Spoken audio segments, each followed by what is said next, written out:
Você tem medo da inteligência artificial? Se eu te dissesse que ela pode ser um aliado criativo para você nesses próximos anos. Fala, Saiters! Sejam muito bem-vindos ao meu canal. No vídeo de hoje eu quero trocar uma ideia sincera com vocês sobre uma das ferramentas mais poderosas e polêmicas da atualidade, o ChatGPT. De onde ele surgiu, como evoluiu e como ele tem impactado o nosso trabalho real oficial no dia a dia. Bora nessa? Para quem ainda não está por dentro, o ChatGPT ele foi lançado pela empresa OpenAI em novembro de 2022. A ideia inicial era criar uma inteligência artificial que conversasse com os humanos naturalmente. E o resultado, você está vendo o que está rolando por aí. A OpenAI ela foi criada pelo Elon Musk e o Sam Altman, onde o objetivo era democratizar a inteligência artificial de forma segura e acessível. Desde o lançamento, a parada evoluiu muito. Depois da primeira versão, a gente passou pela ChatGPT 2, depois pela 3, 3.5 e agora estamos na fase 4 dela. E os principais avanços a cada versão no ChatGPT 3.5, teve maior fluidez e contexto. E na 4 atual, teve multimobilidade de texto mais imagem, mais precisão, mais memória a longo prazo e algumas polêmicas também. A cada salto, a IA assusta um pouco mais. E eu sei que a velocidade com que ela avança é insano. Tipo, o que hoje é novidade, daqui a 3 meses já vai ser ultrapassado. E antes da funcionalidade de geração de imagens ter sido integrada diretamente ao ChatGPT, o DALL-E operava em parceria como uma ferramenta separada para gerar essas imagens por meio dos descritivos dos usuários. E convenhamos que essa funcionalidade simplificada para os usuários, permitindo que os usuários gerassem imagens sem sair da interface do ChatGPT, ficou muito mais eficiente, não é? E um ponto importantíssimo e polêmico, com a saída atual do ChatGPT 4 que aconteceu, a função de gerar imagem teve um hype absurdo nas redes sociais, só se fala disso. E muito disso se dá pela viralização do famoso estilo Ghibli ou Ghibli, né? Como vocês preferirem. Aí, meu filho, a internet foi abaixo. Discussão sobre direitos autorais, estilo artístico e a criatividade pegou fogo. Qual é a sua opinião sobre isso? Deixa aqui nos comentários. E outra polêmica que estourou nos últimos tempos foi que o ChatGPT ele utiliza uma quantidade absurda de água no processo de resfriamento das GPUs que treinam os modelos. E isso acaba que levanta um debate ambiental na situação. Bora dar uma olhada como o resfriamento funciona em data centers e por que a água é usada nesse processo. Uso intensivo e calor gerado. O treinamento de modelos IA envolve o uso de muitas GPUs em paralelo, e esses processadores consomem uma quantidade absurda de água. Durante o treinamento, as GPUs elas trabalham em uma taxa altíssima, que gera bastante calor no ambiente.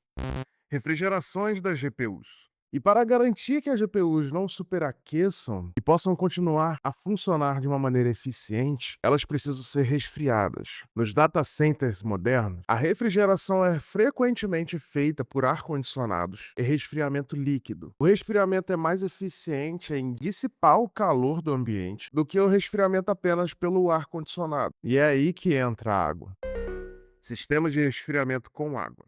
O calor gerado pelas GPUs é transferido diretamente para a água e circula por tubos ligados diretamente a um sistema de resfriamento. Esse calor é então dissipado através de torres de resfriamento ou outras tecnologias que liberam calor na atmosfera ou em fontes externas. Para muitas empresas, a água nesses sistemas pode ser reciclada ou retirada de fontes locais ali, como rios e lagos, sendo depois devolvidas a essas fontes após passar por um processo de resfriamento, geralmente com uma leve elevação de temperatura. Quem conhece a praia do laboratório que fica próxima à usina nuclear lá em Angra dos Reis, aqui no Rio de Janeiro, sabe como é mais ou menos. Eles usam esse artifício e acaba que a água na região ali, ela fica bem quentinha. Bota aí, editor, na tela uma imagem para ilustrar essa situação. Impacto ambiental.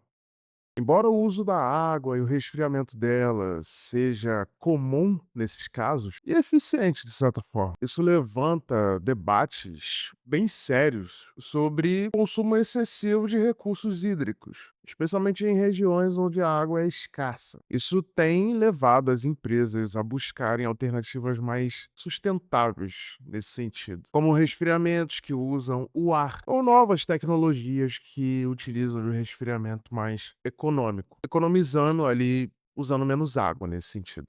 Então, sim, enquanto o consumo de água pode ser significativo, ele é uma parte importante nesse mecanismo, para essa infraestrutura, para manter os data centers trabalhando de uma maneira eficiente, especialmente para tarefas de alto desempenho da IA. E aqui vai um pouco da minha experiência utilizando a inteligência artificial. Desde que as inteligências artificiais foram lançadas no mercado, há um debate quase que diário, assim, nos meus ciclos de amizade, de como a gente pode perder o emprego por conta disso, que é de certa forma, é um assunto meio chato, assim, sabe.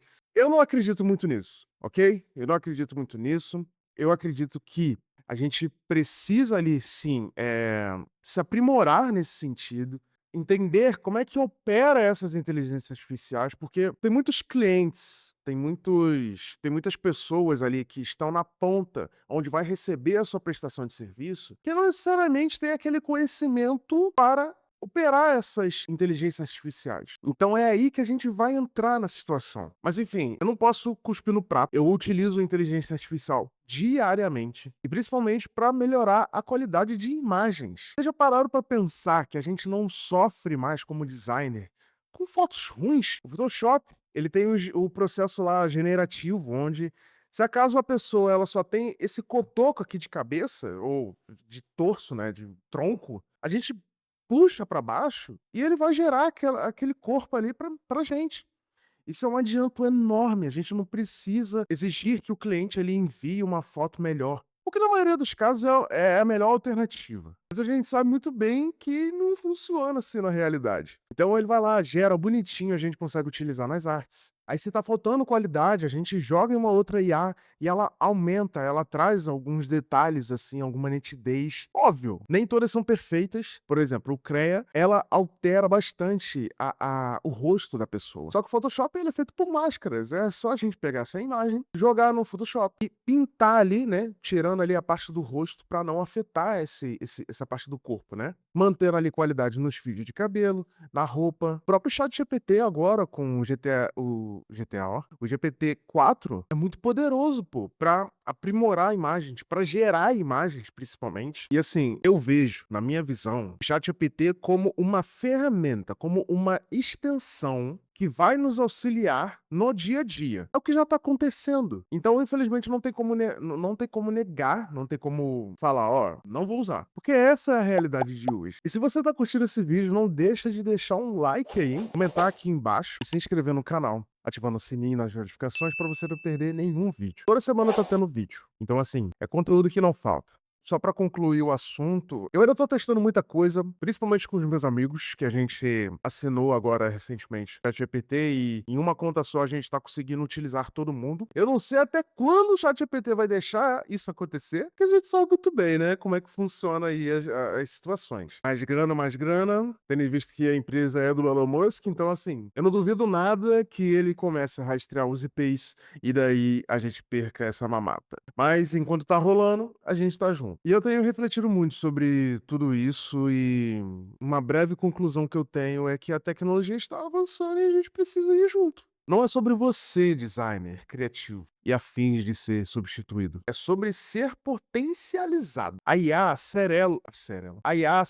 o processo, mas ela precisa ainda de uma coisa que você não tem: comando. As ferramentas mudam, mas o seu pensamento estratégico é único. É ela que vai garantir o seu lugar no mundo. Mas você não pode e nem deve ter medo disso. Use a inteligência artificial como seu aliado. Recentemente eu ouvi um vídeo do Gaveta Filmes, né? Faça a opinião dele a minha. E ele coloca a inteligência artificial num lugar de operação, de ajudar no processo. Se você pergunta pra mim se eu também edito vídeos, se acaso eu gosto desse processo de cortar o vídeo, Eu vou falar que não, pô. É uma coisa que se eu pudesse automatizar, e eu sei que tem como é que eu posso dizer? Assets, né, pagos, eu usaria. Mas e se tivesse isso dentro do CapCut, uma inteligência artificial, onde identificaria os cortes aonde não tem ninguém falando, ninguém no caso eu, né, eu iria só apertar aquele botão, filho, e acabou. Então isso é otimizar o nosso processo, é o nosso tempo. E dentre outros exemplos, ele mesmo cita a da série do Invencível, que por diversas vezes vocês vê que é um bonecão ali parado na animação, mas isso não se deve a culpa não se deve a quem criou os personagens e tudo mais, a galera ali que tá na ponta executando a situação. É referente ao orçamento, é referente aos magnatas lá que pediram para ser feita a série em muito pouco tempo. Então culpa é eles,